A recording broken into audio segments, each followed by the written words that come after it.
Hi everyone, comic book reviewer here. This time finally once again doing another DreamWorks film review. And this one is on Spirit, Stallion of the Cimarron.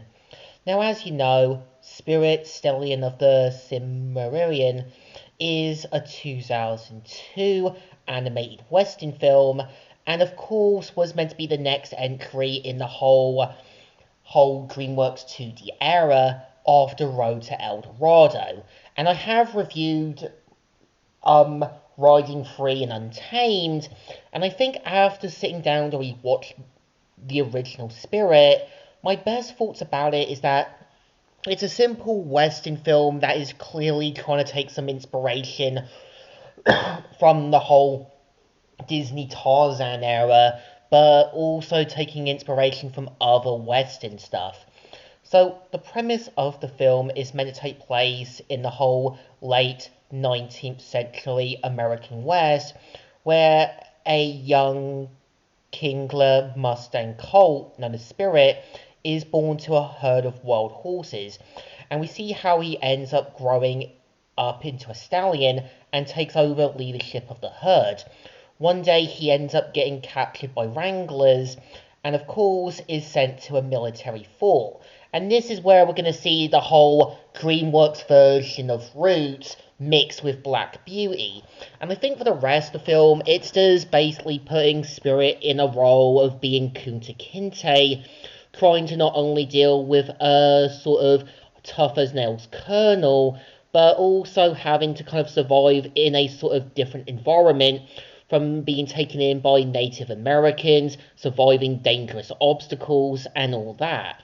And I think it's got moments where it can work because you do see Spirit having to decide where he truly wants to be. You get this sense that the Colonel is meant to be this kind of tough as nails, kind of more guy who expects his soldiers to be a symbol of perfection. And when you've got the Native American character, Little Creek, it's kind of clear he's meant to be his own version of Lucky.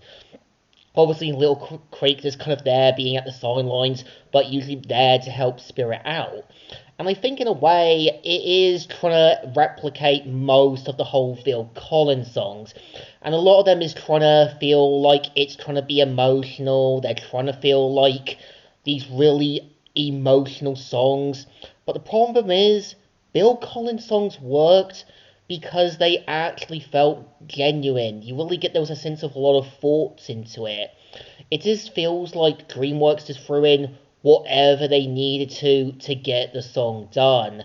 And I think having Matt Damon as the voice for Spirit in the narrations isn't bad, but it just sounds not really like the right part.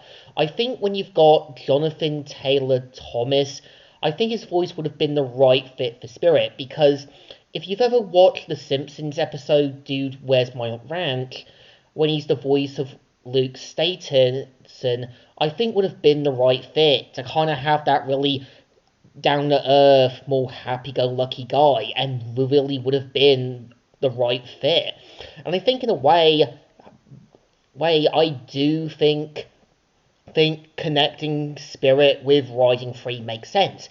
And there are implications that the Colonel and Lucky's grandfather are the same character, both of them being cold and distant, both of them showing a form of respect when they are impressed, both of them kind of be this symbol of high sophistication. And I wouldn't be surprised that when Lucky was born, the Colonel might have actually formed a little bit of a softer side.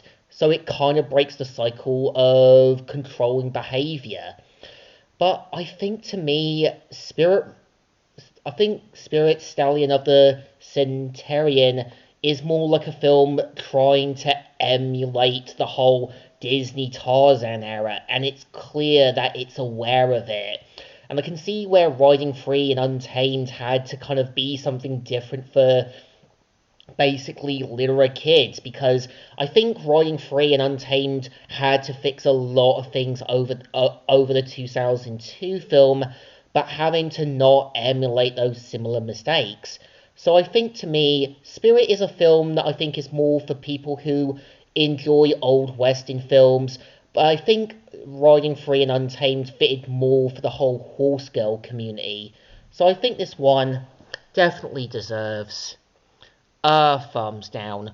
While not the best entry to the whole 2D era, it's definitely one of those films that gave it a shot but had to improve itself later on. So, comic book reviewer here, signing out.